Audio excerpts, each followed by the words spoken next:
Assalamualaikum warahmatullahi wabarakatuh.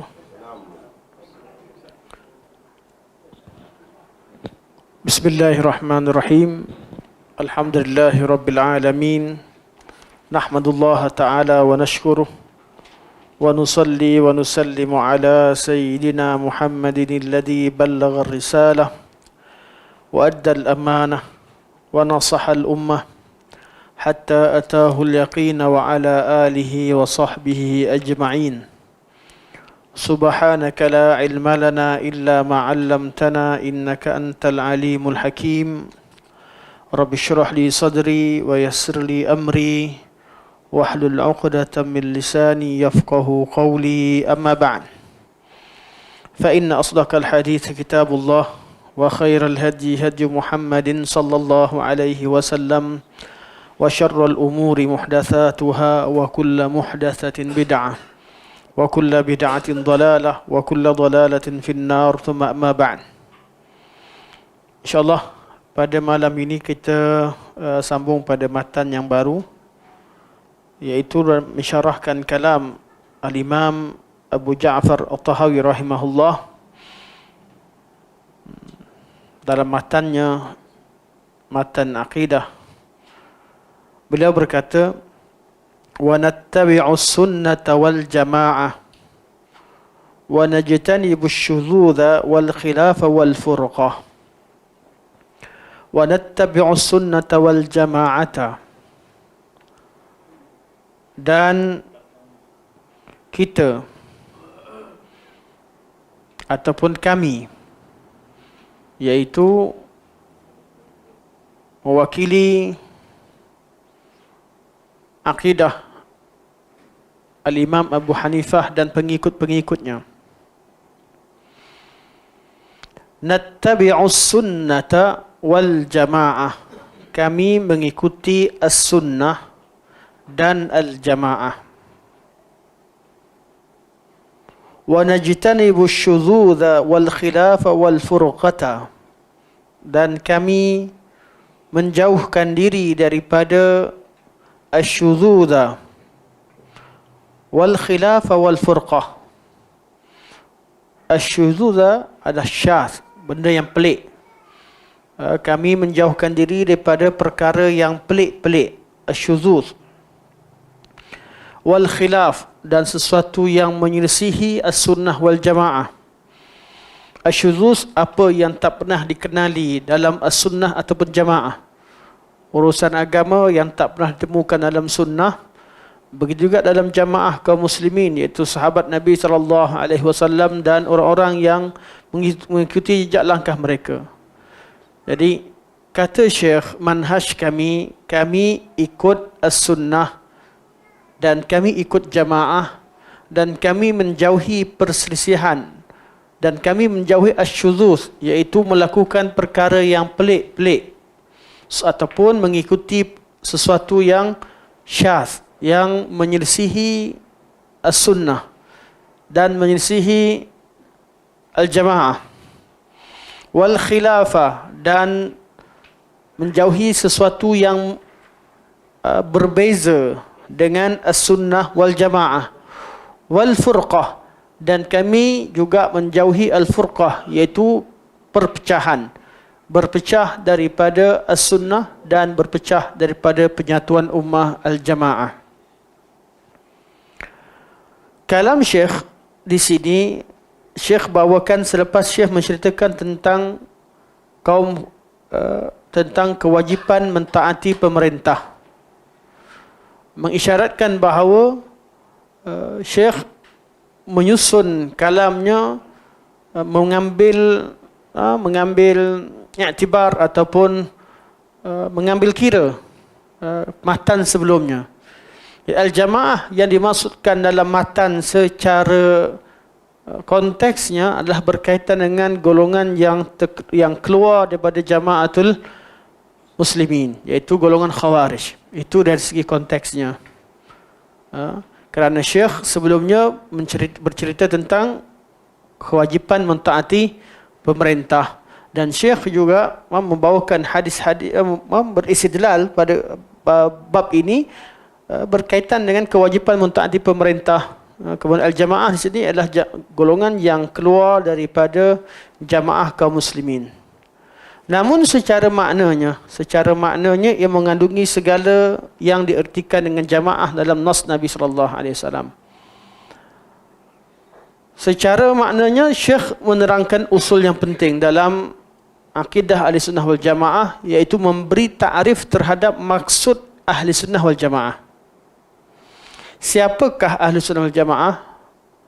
Syekh menerangkan bukan klaim, bukan nama. Kalau nama, semua orang akan mendakwa diri mereka sebagai Ahli Sunnah wal Jamaah.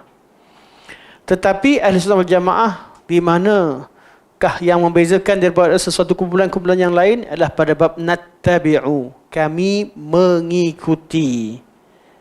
Oleh kerana Allah Subhanahu wa taala menjaga agama ini dengan Allah memberikan jaminan terhadap Al-Quranul Karim. Allah jamin bahawa Al-Quran akan terpelihara sampai hari kiamat secara lafaznya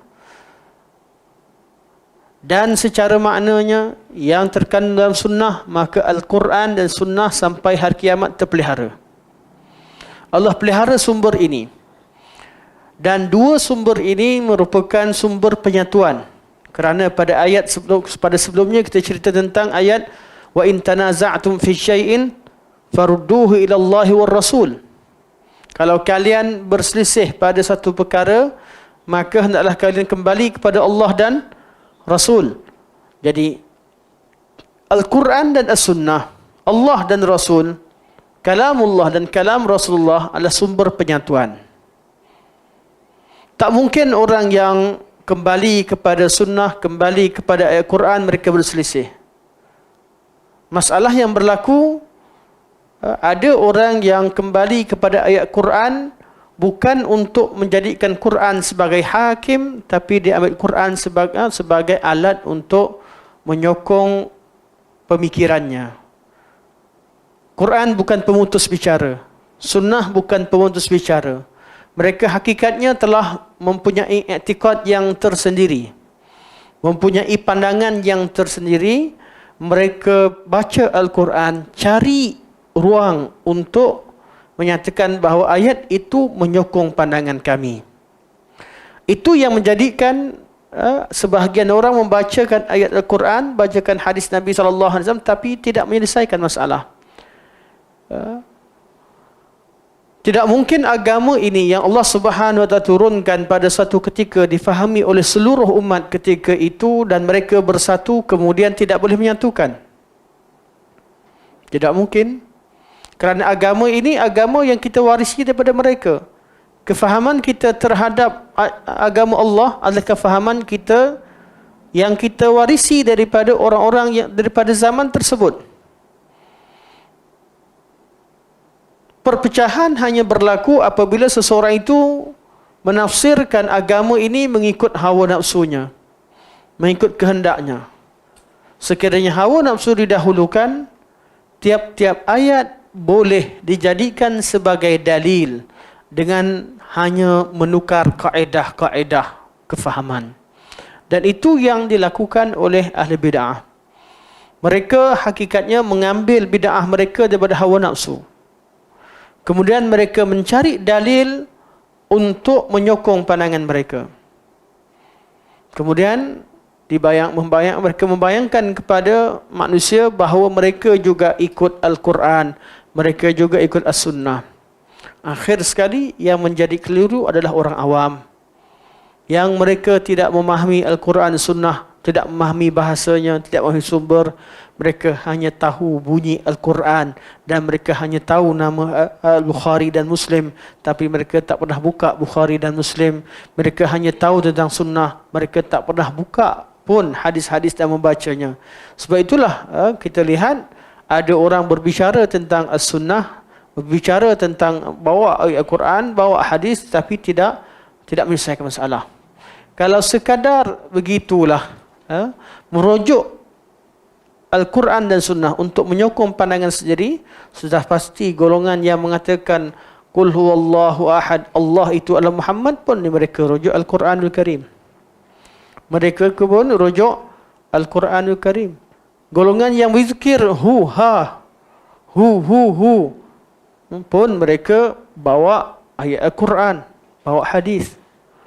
Golongan mana sekalipun dalam kalangan umat ini yang mengaku sebagai orang Islam takkan meninggalkan Al-Quran dan As-Sunnah. Tetapi hakikatnya yang dimaksudkan kembali pada Al-Quran Sunnah, kembali menjadikan Al-Quran Sunnah sebagai hakim.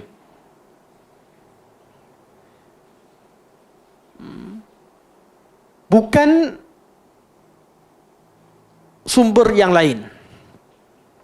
Kalau berlaku perselisihan, kembalilah kepada Al-Quran dan Sunnah. Biarlah Quran dan Sunnah yang menjadi hakim. Jadi macam mana kita nak tahu pemahaman kita terhadap Quran itu betul? Rujuk kepada Sunnah Rasulullah sallallahu alaihi wasallam. Nabi diutuskan menyampaikan wahyu, iaitu bacakan Al-Quran dan menerangkan maksud Al-Quranul Karim. Jadi tidak ada mana-mana ayat yang diperlukan oleh umat Islam dalam agamanya yang belum diterangkan oleh Nabi sallallahu alaihi wasallam.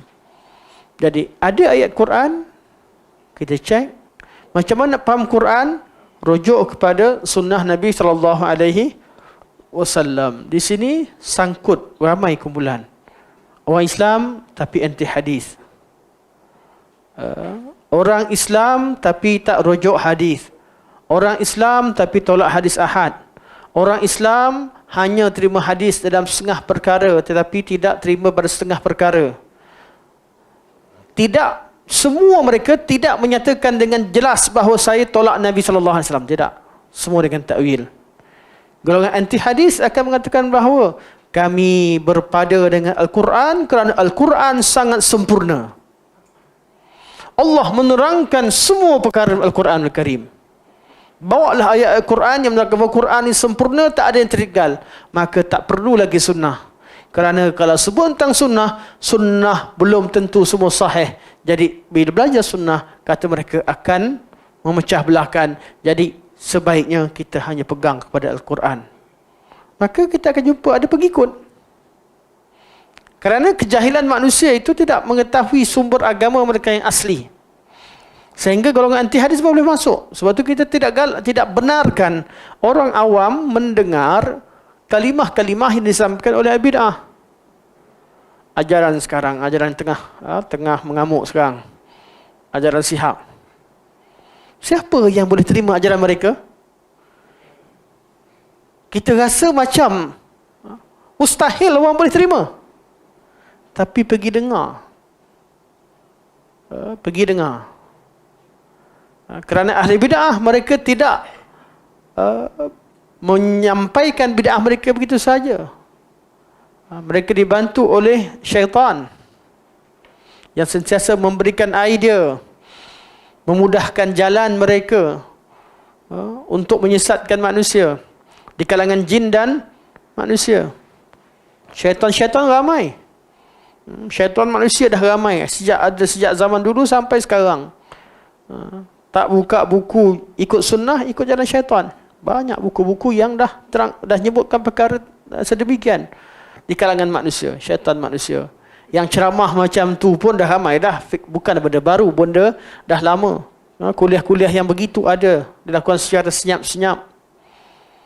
Dan syaitan yang ada dalam diri jiwa manusia. Betul ada orang kenapa bila baca Quran mengantuk, dengan muzik tak ngantuk, tak penat. Syaitan tak kacau pun. Kenapa kalau pergi majlis ilmu sunnah penat tapi pergi zikir melompat sana sini tak penat? Orang tu boleh bangun sebab syaitan tak ada kepentingan untuk dia kacau. Kenapa rasa benci? Sunnah Nabi ni rasa macam sikit je, tak cukup. Tapi bila tambah rasa seronok pula, syahdu rasa. Syaitan tak kacau, syaitan bantu.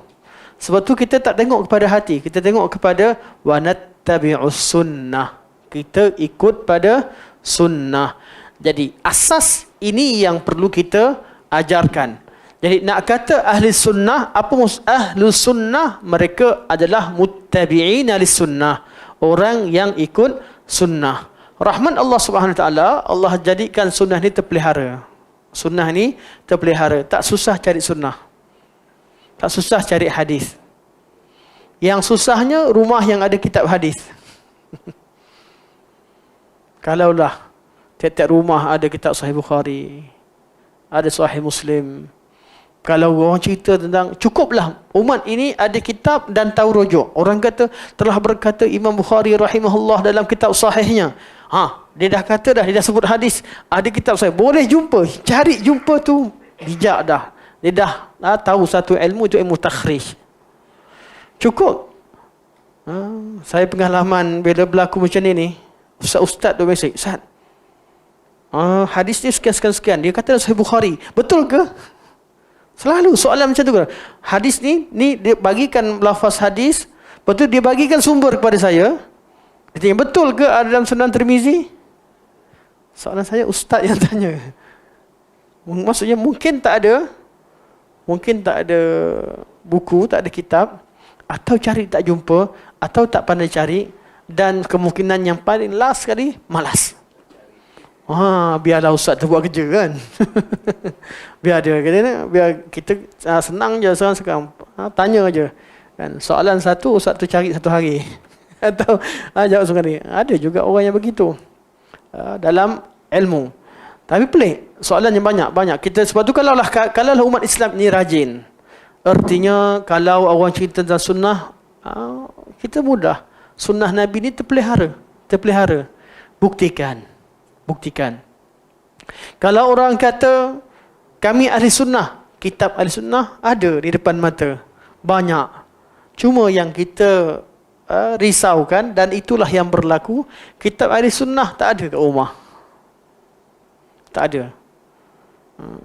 Yang suatu saya terspesifik nak senarkan 25 kitab sunnah tu pun nak tiru je daripada, bukan anak yang daripada hafalan.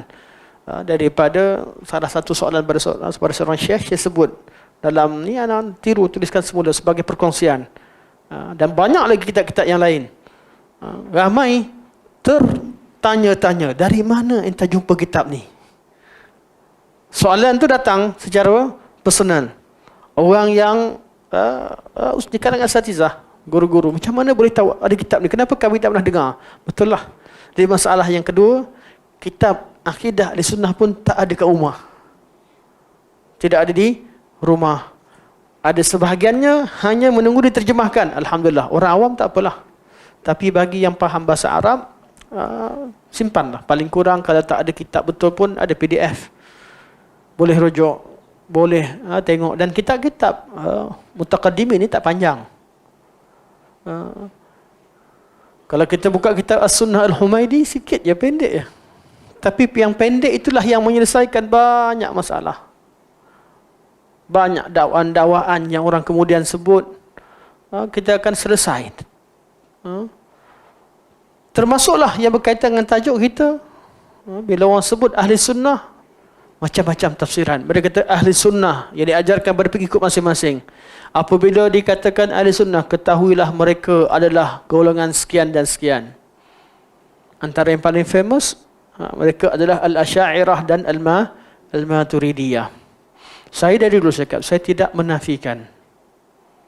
Dan saya pun lahir, dan kita semua lahir dalam masyarakat Al-Asy'ariyah, Al-Maturidiyah. Nak tak nak kita kena akur. Tetapi kita tak boleh kata satu perkataan yang tidak ada dalil dan bukti. Kita kena cek takrif tu betul atau tidak.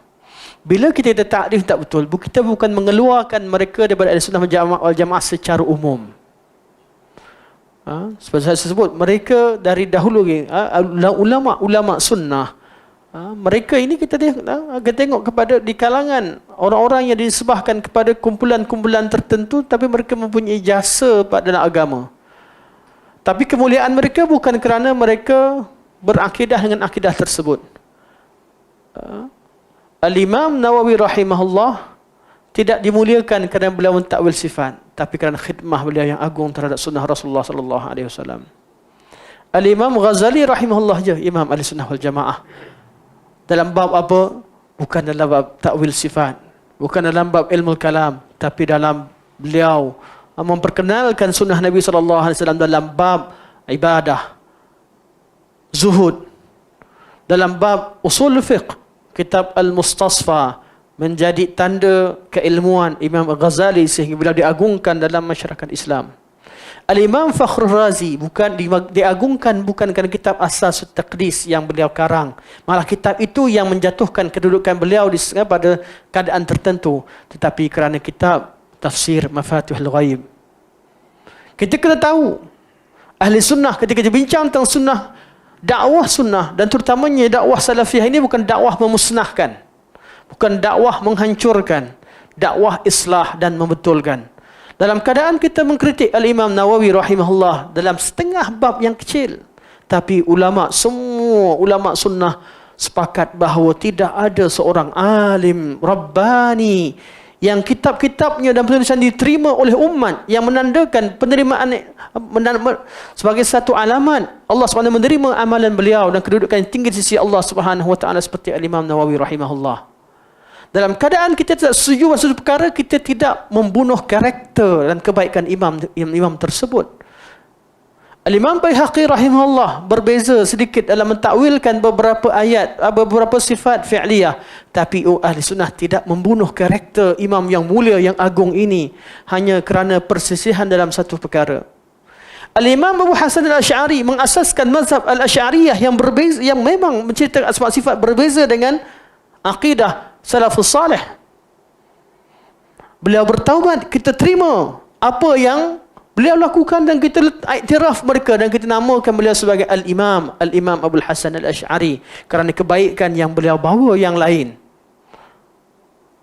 Hatta tokoh-tokoh, hatta seperti tokoh Mu'tazilah yang besar Az-Zamakhsyari, kitab tafsirnya Al-Kasyaf masih dipakai oleh ulama sunnah kerana ada kebaikan padanya dalam keadaan kita tidak mengiktiraf akidah yang dibawa. Kerana dakwah sunnah ini ulama sunnah, ulama yang adalah mazhab yang adil. Sebab itu kita tidak, kita melihat kita yang bercerita tentang akidah salafiyah, akidah salaf, kita tidak mencela seorang pun daripada ulama-ulama Islam. Tidak mencela. Mengkritik dan membetulkan kesilapan adalah untuk kebaikan pada mereka dan pada kita. Mereka ada melakukan kesilapan, kesilapan tadi bukan untuk diwarisi. Kesilapan tadi kita tinggalkan, kita ambil kebaikan mereka dan kita meneruskan, menyampaikan kebenaran dan kebaikan yang ada pada mereka. Sebab tu ini manhaj yang benar. Imam-imam atau orang-orang alim yang mempunyai jasa yang besar dalam umat ini tidak dibunuh karakter secara full. Lebih-lebih lagi orang yang telah diketahui kadar kesilapannya dan telah ditulis tentang kesilapan-kesilapannya, maka kesilapan itu dapat diingatkan kepada manusia. Jadi dakwah salaf. Sebab tu kita jangan kadang-kadang di kalangan pelik dia orang ni kata Imam Nawawi salah kat sini, kita sebut salah satu. Tapi baca juga Imam Nawawi. Betul lah. Kita tak ada masalah pun dengan Imam Nawawi rahimahullah. Kita tidak ada masalah dengan Imam Ghazali rahimahullah. Kita tidak ada masalah dengan Ar-Razi dalam bab-bab yang tidak beliau salah. Tapi kalau baca kita Asasut Taqdis, kita rasa kitab ini kitab yang membawa satu fikrah yang pelik. Sebab itu dibantah oleh ulama yang lain, oleh Syekh Islam Ibn Taimiyah rahimahullah dalam kitab Naqdut Ta'sis, Naqdut Ta'sis atau Asasut Taqdis, Naqdut Ta'sis, saya lupa, dua-dua kitab dekat rumah tapi dah keliru lah dua nama. Satu kitab Asasut Taqdis yang mentakrirkan akidah ilmu kalam dibantah oleh Syekh Islam Ibn Taimiyah rahimahullah. Dan kita perlu tahu kaedah bermuamalah dengan perkara-perkara begini. Cuma bila orang dakwa satu benda, perkara pertama, jangan dulu kita terlalu semangat mencaci siapa sahaja. Tidak. Kita tengok dulu betul atau tidak. Kalau ada orang kata Al-Asy'ariyah dan Maturidiyah, Ahlussunnah Al-Asy'ariyah dan Maturidiyah, kita kata macam mana dengan orang-orang sebelumnya? Sebelum adanya Al-Asy'ariyah dan Maturidiyah, adakah ada Ahlussunnah wal Jamaah ataupun tidak? Ada. Jelas. Jadi macam mana selama 300 tahun, 320 tahun sebelum kedatangan Imam Abu Hasan al-Asy'ari, umat ini telah pun berakidah dengan akidah Ahli Sunnah wal Jamaah. Ada orang kata, Ustaz, ini istilah. Kami tak cerita tentang kewujudan Ahli Sunnah wal Jamaah. Memang Ahli Sunnah wal Jamaah wujud sejak daripada zaman Nabi SAW. As-Sunnah tu sumbernya daripada Nabi, Al-Jamaah adalah sahabat-sahabat Nabi SAW dan pengikut-pengikut mereka. Tidak syak lagi. Yang kami cerita ni, Ustaz, tentang mustalah atau istilah Ahli Sunnah wal Jamaah. Kita jawab dengan jawapan yang sama. Istilah Ahli Sunnah wal Jamaah diguna pakai sejak daripada zaman sahabat Nabi SAW. Ibn Abbas radhiyallahu anhuma ketika mensyarahkan surah Ali Imran, yauma taswaddu wujuhu, yauma tabyaddu wujuhu wa taswaddu wujuh. Hari, pada suatu hari yang muka-muka manusia menjadi putih dan ada muka manusia menjadi gelap. Kata Ibn Abbas, yang muka bercahaya dan putih itu adalah muka Ahli Sunnah. Manakala yang muka gelap itu muka Ahlul Bid'ah.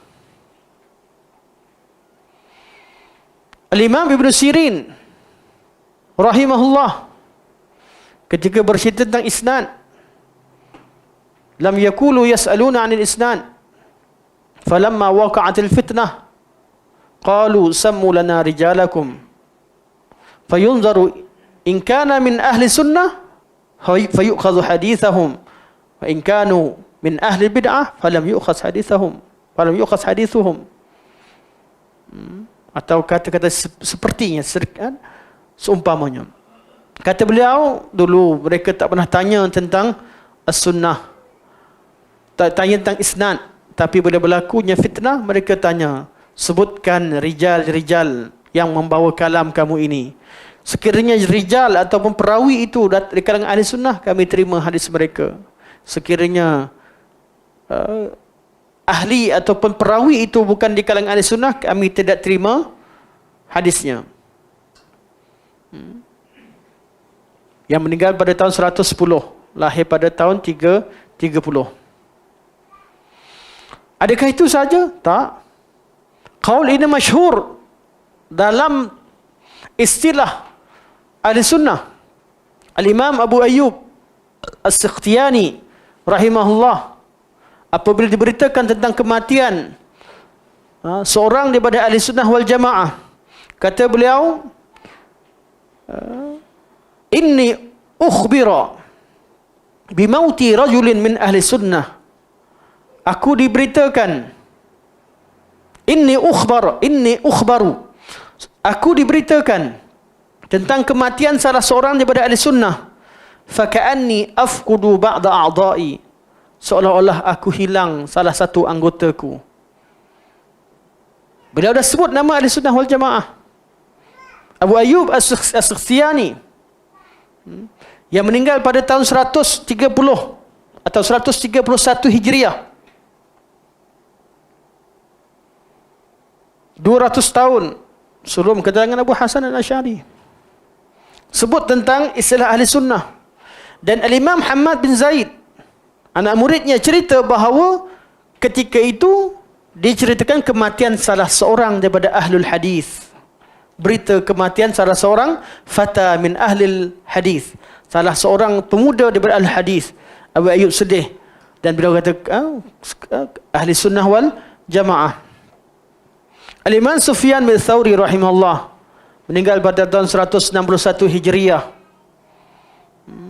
Beliau kata, istausu bi ahli sunnati wal jamaati khaira.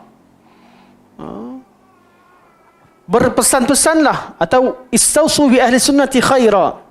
Berpesan-pesan, aku pesan pada kalian, buat baiklah, jaga betul-betul ahli sunnah. Jaga mereka. Jaga mereka betul-betul. Kerana mereka fa innahum ghuraba fama aqalla ahli sunnah. Sesungguhnya mereka ni ghuraba, Mereka ni tak ramai, sangat sedikit bilangan mereka. Begitu kalam Ibnu Mubarak, anak murid kepada Al-Thawri, 180 Hijriah. Begitu juga kalam Al-Fudail bin Iyad, juga dalam sekitar 187 Al-Fudail bin Iyad, ketika mensyarahkan makna iman, membawakan kalam Ahlussunnah wal Jamaah bahawa iman itu i'tiqad dengan jinan, al-qaul bil lisan, al-amal bil arkan. Dan ahli bid'ah mengatakan iman at-tasdiq. Bila tolak pandangan ini, ni semua sebut ahli sunnah wal jamaah, ahli bid'ah, ahli sunnah wal jamaah, ahli sunnah jamaah. Selama 300 tahun, takkan kita nak terima satu pandangan yang menghadkan nama ahli sunnah kepada kumpulan tertentu yang datang kemudian. Sebab itu, walaupun kita dari segi ilmiah kita boleh hujah, kita boleh menang, tak ada masalah, cerita mana pun. Istilah orang kata salaf ni, salafiyah pun bukan ada zaman Nabi. Salafiyah ni nama zaman kemudian. Apa sahaja pun hujah kita dah jawab pun, kita kata tak penting. Nak jawab istilah tu boleh bincang, tapi letak kemudian. Kita nak ajak manusia, kita bukan nak ajak manusia aku betul, kamu salah. Yang kita nak cek, mari sama-sama tengok pada sunnah. Tengok pada sunnah. Hakikatnya ahli sunnah adalah yang ikut sunnah. Mungkin ada orang ahli sunnah dalam akidahnya, alhamdulillah, akhlaknya tidak ahli sunnah. Tapi ketahuilah, kalau seseorang yang memulakan proses islahnya melalui akidah, bila akidahnya benar, ibadah dia akan benar, kemudian akhlak dia akan benar, akhlak dia akan elok. Mungkin ada orang di kalangan yang belajar tentang tauhid Ahlussunnah wal Jamaah, tetapi orang nampak ada kekurangan tertentu, manusia tak sempurna. Tapi kita tahu bahawa jalan untuk menuju kepada pengislahan yang sebenar bermula dengan akidah. Mungkin awal-awal semangat, kerana apa? Selama ini tarbiyah oleh ahli bid'ah. Serang. Lepas tu dia faham. Dia pusing belakang, tengok kawan balik. Ni lah ajar aku dulu ni. Kan? Ramai yang macam tu. Ramainya yang jadi kasar ni, yang jadi kasar, yang jadi keras dan ada. Mana kalau kes-kes yang ada itu, kebanyakan mereka berasal daripada asalnya itu ditarbiyah oleh, bukan ditarbiyah oleh sunnah daripada awal. Semangat itu yang kita hargai mereka, tetapi tetap kita perlu mengajak sesama sendiri untuk berakhlak dengan akhlak salafus salih. Sebagaimana kita nak jadi salafiyah dalam akidah, kita juga jadi salafiyah itu orang yang ikut salaf. Salafiyah itu orang ikut salaf. Bukan kata kita ni lahir zaman salaf. Salafiyah artinya kita menisbahkan diri pada salaf. Kita nak ikut golongan salaf. Kita nak kaji, kita nak tengok Al-Quran, tengok pada hadis, apa yang salaf faham. Kenapa kita Quran hadis kita tak ikut yang lain? Sebab agama ini kita ambil daripada mereka. Apa yang mereka dah ijma'kan, kita takkan langgar, kerana mereka paling faham bahasa Arab. Mereka paling faham tentang sunnah. Jadi kita jadi salafiyah kerana ikut mereka. Salafiyah dalam segala perkara. Dan kita akan rasa pelik dalam bab salafiyah ni. Bagi yang baru nak belajar, waktu salafiyah ni ada banyak kumpulan. Betul ke? Sebab salafiyah dia merujuk kepada hakikat. Siapa yang ikut sunnah, bukan merujuk pada kumpulan tertentu ataupun individu tertentu. Salafiyah dia merujuk kepada al-haq. Siapa bawa dalil sahih dan membuktikan kebenaran yang sahih, dia adalah salafiyah, salafi. Sebab tu ada orang kata, dia salafi. Tapi sekarang isu yang timbul, banyak soalan kat saya pun saya ni tengah penat, tengah sibuk dengan urusan dunia, tak settle. Berapa urusan, jadi soalan banyak, tak dapat nak jawab sangat. Beberapa soalan. Ada kata, Ustaz, ada salafi madkhali, ada salafi ikhwani, macam mana ni Ustaz? Hai, dari mana dengar? Oh, dia tunjukkanlah status-status gini begitu yang nama. Ini malah jawab. Salafiyah kita akan merujuk pada kumpulan. Cumanya kenapa? Sikitlah kita sentuh. Kita ni panjang. Tapi kita ambil sikit. Kenapa ada orang yang berakidah salaf? Tetapi ada orang kata dia bukan salafi, dia ikhwani. Pernah dengar? Nah, sebab salafiyah ni dia merujuk kepada kefahaman salaf secara umum, total.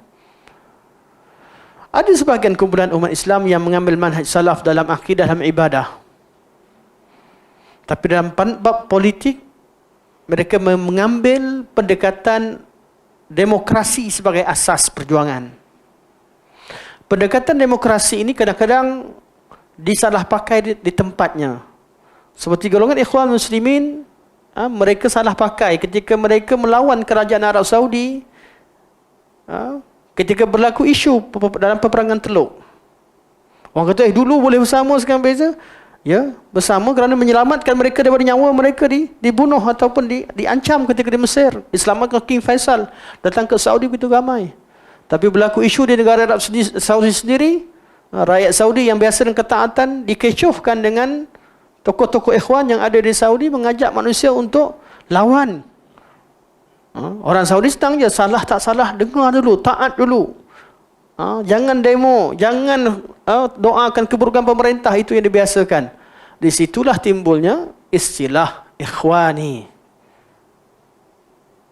Kerana ikhwan adalah di kalangan pendukung-pendukung sunnah di Mesir pada suatu ketika dahulu, ingin berjuang tetapi di bawah pemerintahan yang kejam, di bawah rejim yang tidak membenarkan beberapa perkara yang diperjuangkan dalam perjuangan mereka.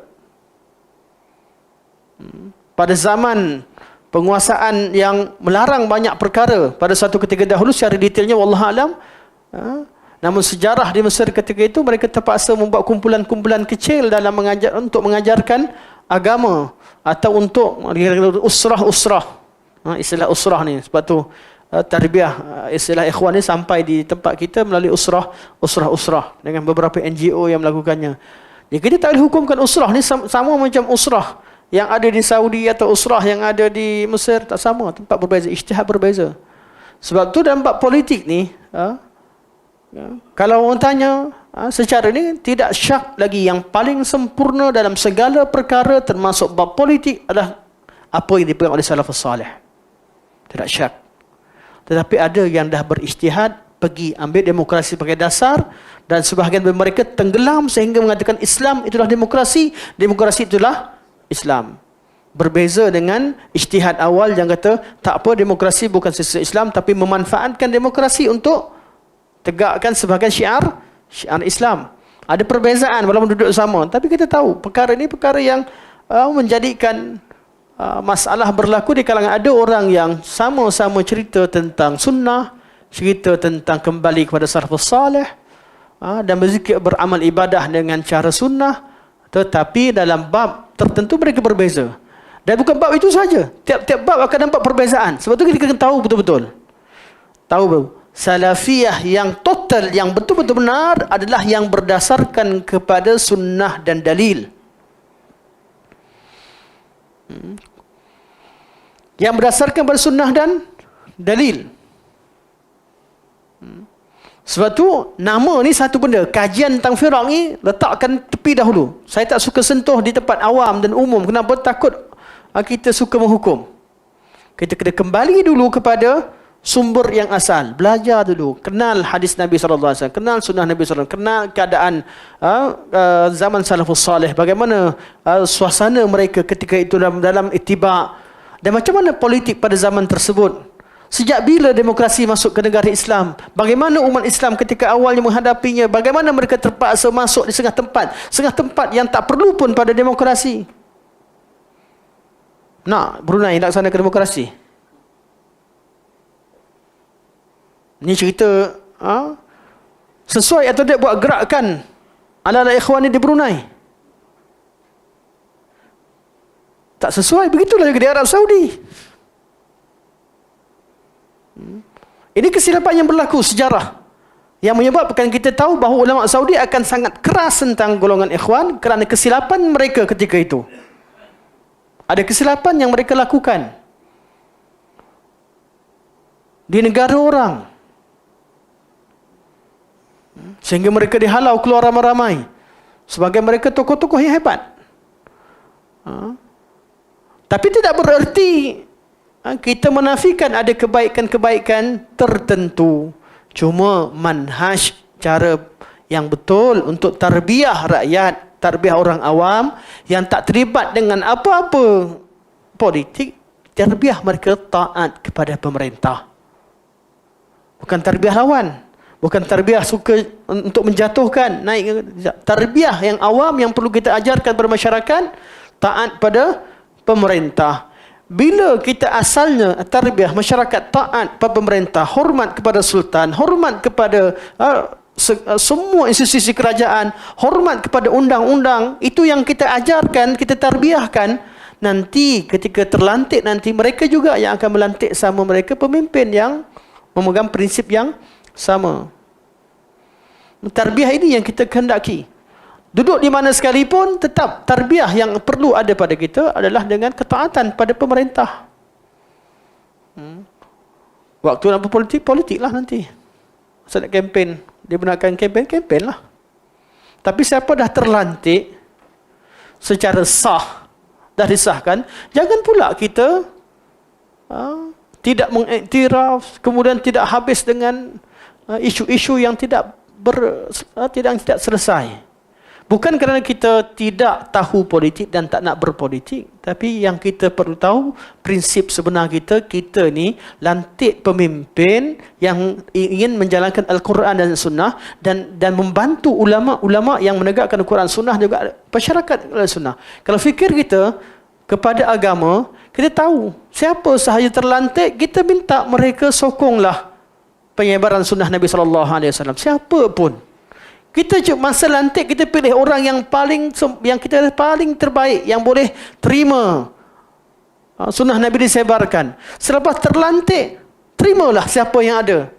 Mereka tak setuju sekalipun, carilah ruang lain yang mampu kita sebarkan sunnah dengan cara yang masih lagi sesuai dengan maslahah umum yang berlandaskan asas-asas akidah yang benar, asas-asas manhaj yang benar.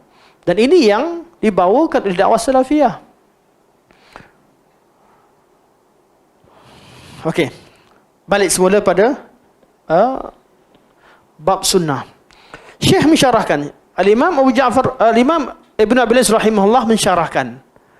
Ketika Imam Tahawi sebut wa nattabi'us sunnata wal jamaah, kata Syekh, as-sunnah tariqatur rasuli sallallahu alaihi wasallam. Jalan Nabi sallallahu alaihi wasallam. Sunnah. Syekh bagi takrifan yang ringkas tapi padat. Sunnah pun dia jalan jalan Nabi sallallahu alaihi wasallam. Tapi kalau takrif secara ilmiah, satu persatu kita pecahkan takrif seperti biasa. Takrif secara lughatan, syar'an, secara bahasa, secara etimologinya, dari mana asalnya perkataan sunnah dalam bahasa Arab, maksudnya apa. Kemudian secara syar'inya, apa bila berkaitan dengan istilah khas syarak. Kalau syarak merujuk kepada istilah khas, apa yang dimaksudkan dengan sunnah. Kemudian kita akan rujuk selepasnya kalimah sunnah berdasarkan kepada istilah-istilah. Dan bila disebut istilah, dia merujuk kepada masa dan tempat dan bidang atau konteks yang dibicarakan. Sunnah Nabi SAW, as-sunnah. Okey, pertama, perkataan sunnah dari segi bahasa. Sunnah dari segi bahasa apa maksudnya? Ikut jalan. Ikut jalan orang yang terdahulu. Ikut jejak orang terdahulu. Kalau siapa yang jalan ke padang pasir nak cari kawan dia, tak tahu kawan ke arah mana, dia tengok tapak kaki di padang pasir.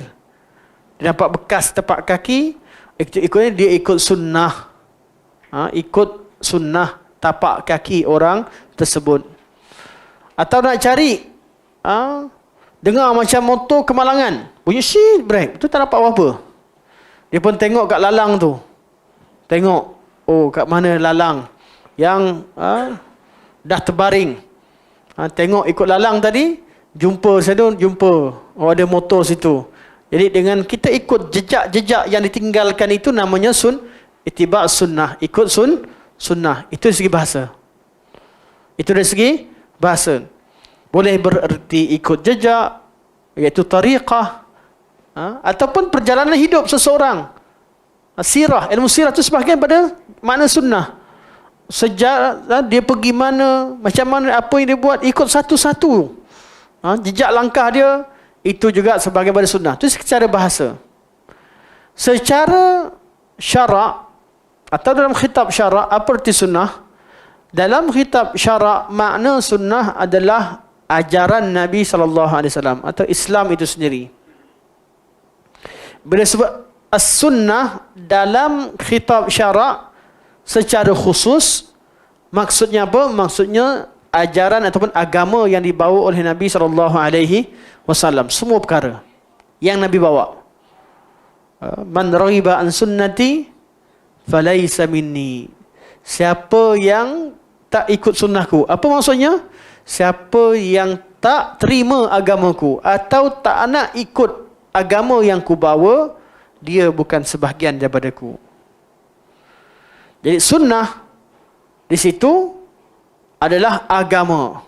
Fa'alaikum bisunnati wa sunnatil khulafa'ir rasyidin al-mahdiyyin min ba'di. Addu 'alaiha bin nawajidh. Sunnah di situ adalah agama. Ikut agama yang dibawa oleh Nabi sallallahu alaihi wasallam. Ikut agama oleh sunnah-sunnah khulafa, iaitu orang yang paling dekat Nabi dan faham manhaj Nabi sallallahu alaihi wasallam. Ikut mereka betul-betul. Gigit dengan gigi gerahammu. Sunnah artinya agama dalam khitab syarak.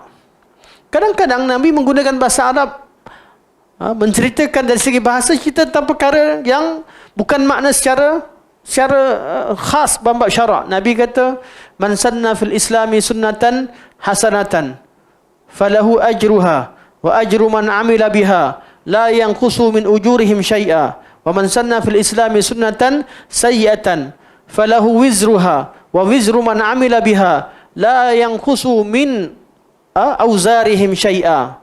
Siapa yang memulakan satu perkara yang baik, kemudian diikuti. Man sanna fil islami, siapa yang buat satu perkara yang baik dalam Islam, kemudian ia diikuti. Man sanna fil islami sunnatan hasanatan, mana dia buat dan orang ikut, falahu ajruha wa ajru man amila ba'daha la yanqusu min ujurihim syai'a. Dia dapat pahala yang dia buat dan pahala orang yang ikut dia selepasnya tak kurang sedikit pun daripada pahala mereka. Dan barang siapa yang buat sesuatu yang diikuti dalam Islam, perkara yang buruk, kemudian ada dia diikuti, maka dia akan dapat dosa perlakuannya dan dosa orang-orang yang ikut selepas dia, tidak kurang sedikit pun dosa mereka, dapat tanggung semua. Dekat situ Nabi cerita tentang sunnah apa ni? Man sanna sini sunnah dari segi bahasa ke dari segi syarak? Dari segi bahasa. Sebab segi syarak mana ada Nabi tunjuk jalan jahat. Ajaran Nabi, syarak Nabi ni hanya buruk yang baik.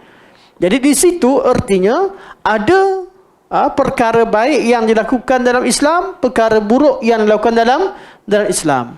Namun sanna di sini bukan bererti ahdatha, buat benda baru, tapi dia mulakan satu perkara yang diikuti oleh orang lain.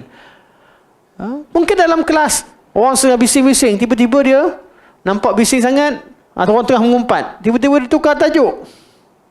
Kan? Tiba-tiba dia pandai tukar tajuk. Orang tengah borak-borak mengumpat mana, dia tukar tajuk, orang cerita balik tentang kebaikan. Semua cerita kebaikan. Itu juga dia memulakan kebaikan. Ada seorang ustaz kata, dia berhujah dengan saya, dia kata, Syekh, Kan Nabi kata, man sanna fil islami sunnatan hasanatan. Jadi siapa-siapa yang buat perkara baru, dia kata man sanna dengan man ahdatha lain je. Man sanna fil islami sunnatan hasanatan dengan man ahdatha fil islami muhdatsatan lain je. Kalau ente kata sanna artinya ahdasa, gantikan perkataan tersebut. Kalau itu syarahnya, man sanna fil islami sunnatan hasanatan, man ahdatsa fil islami muhdatsatan hasanatan. Nabi sebut macam tu ke? Tak tergamak orang kata macam tu.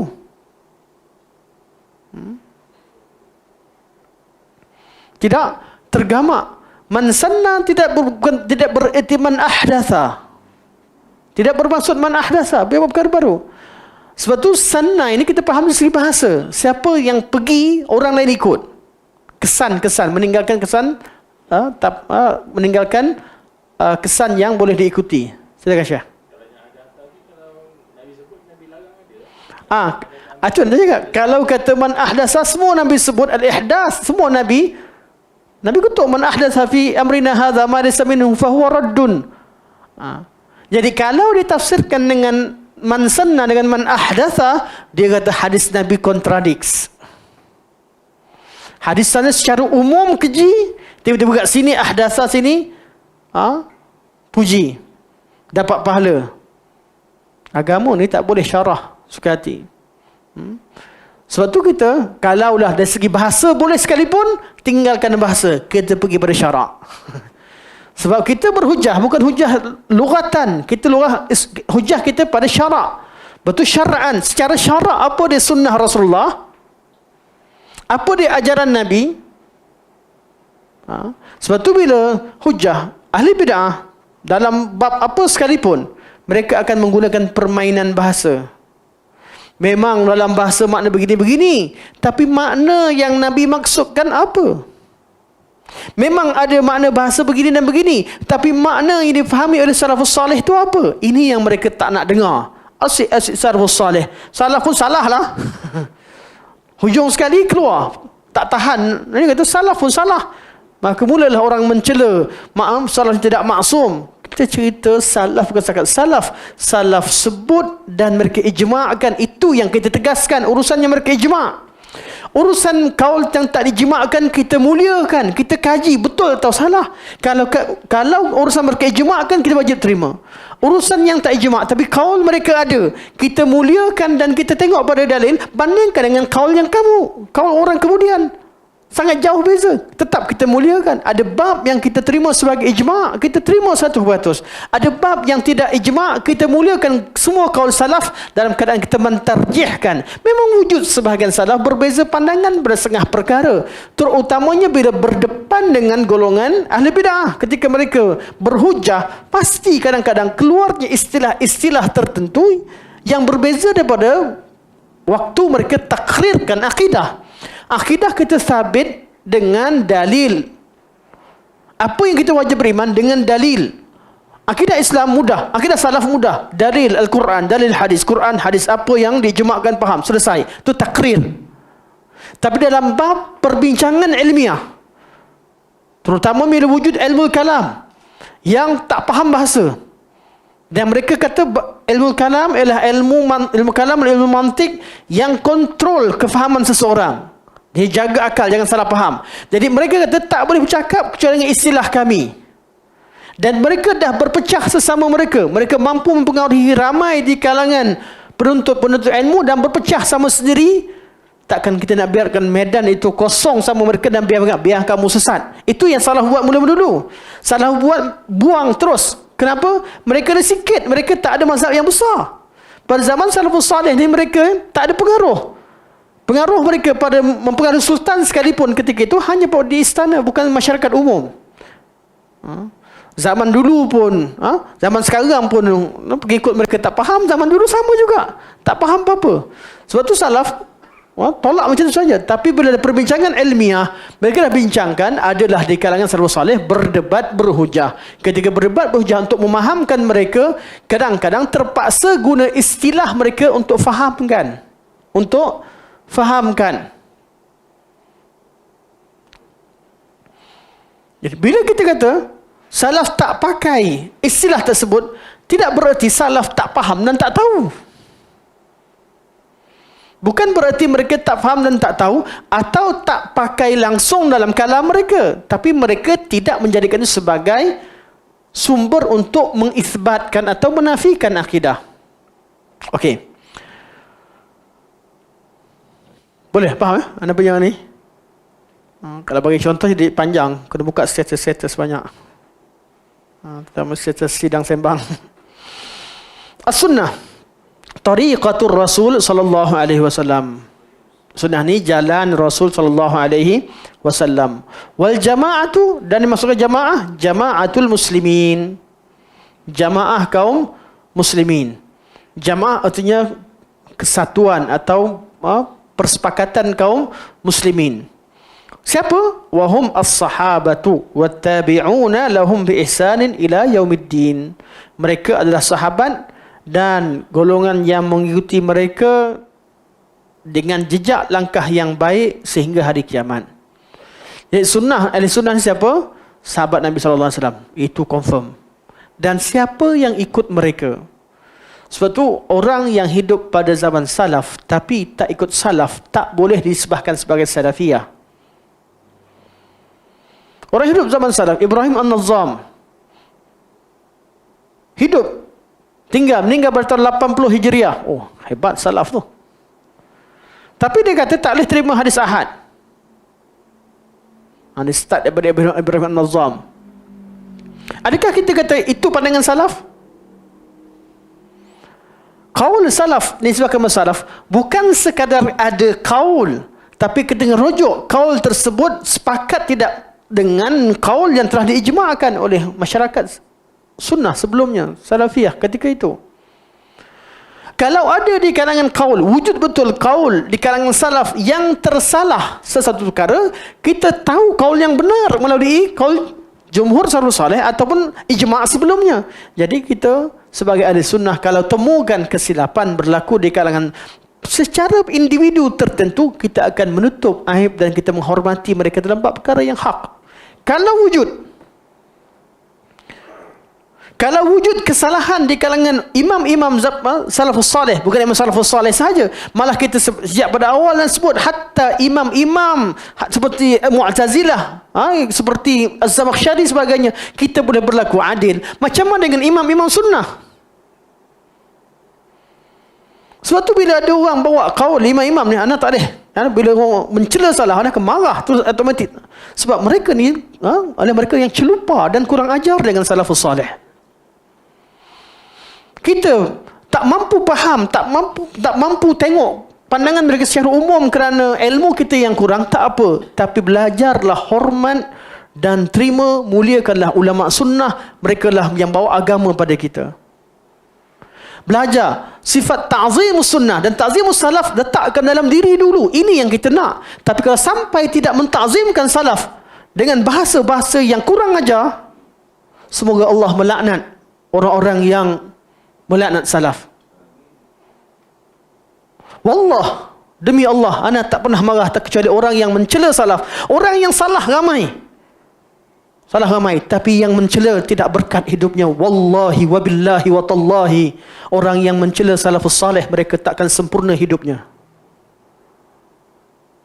Sebab tu orang begini kita minta supaya bertaubat kepada Allah Subhanahu wa taala, dan kita juga sedia untuk menarik balik perkataan kita.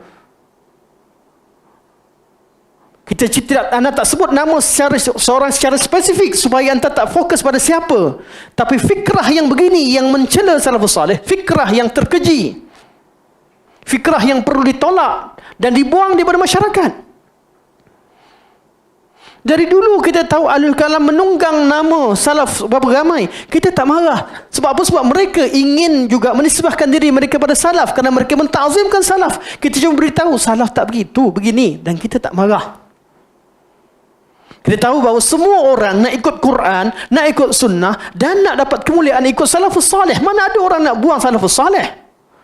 Termasuk orang-orang yang buat yang salah. Hatta golongan ahli bid'ah pergi jumpa hadis dhaif nak ikut. Kita tahu mereka kerana mereka jahil, tak tahu yang mana dhaif atau tidak, mereka bukan dhaif, tapi mereka masih nak cari hadis bukan yang mencela hadis Nabi sallallahu alaihi wasallam. Bukan yang tolak hadis. Jadi beza cara kita bermuamalah. Beza cara kita menanggapi manusia, jenis manusia. Tapi kalau fikrah mencela salaf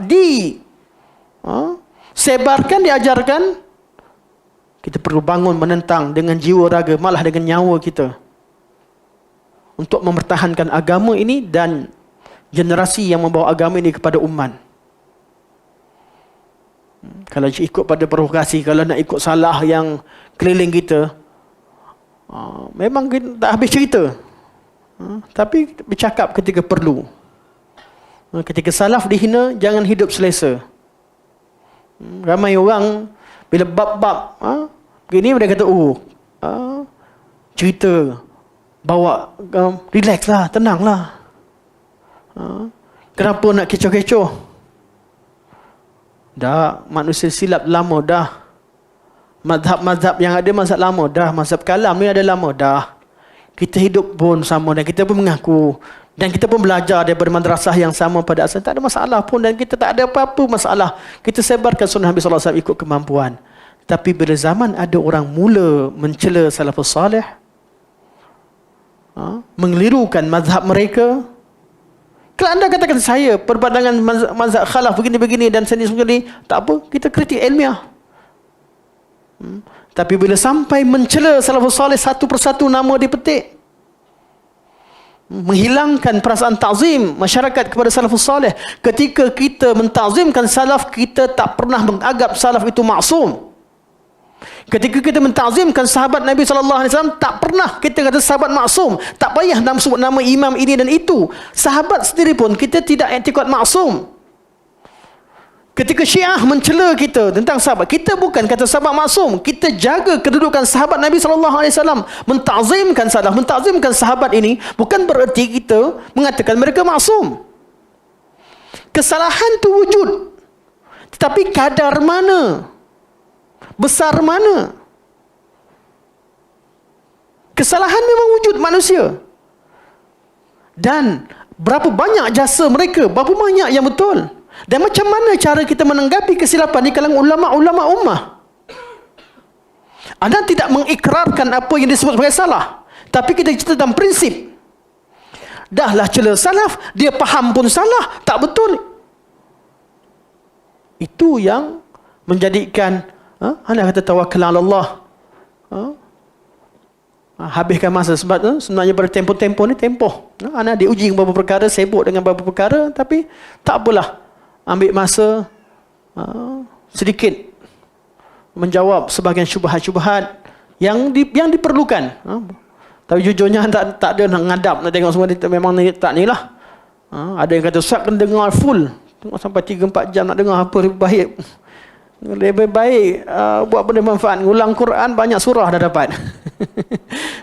Banyak sangat Quran yang kita lupa, banyak sangat hadis kita lupa, banyak sangat matan yang kita lupa, banyak sangat kekurangan kita, banyak zikir yang tak sempat. Yang pergi sibuk, pergi dengar 2-3 jam tu buat apa? Cukup. Cukup yang mana syubhah yang menentang yang datang kita. Tak payah pergi selongkar cari ular dalam semak. Kan? Tak payah ular melintang masuk rumah. Bila ular melintang masuk rumah, kita katuk dia. Kita pukul, kita belasah. Ular dah keluar dari rumah, tak apa. Pergilah duduk sama ular, tak apa.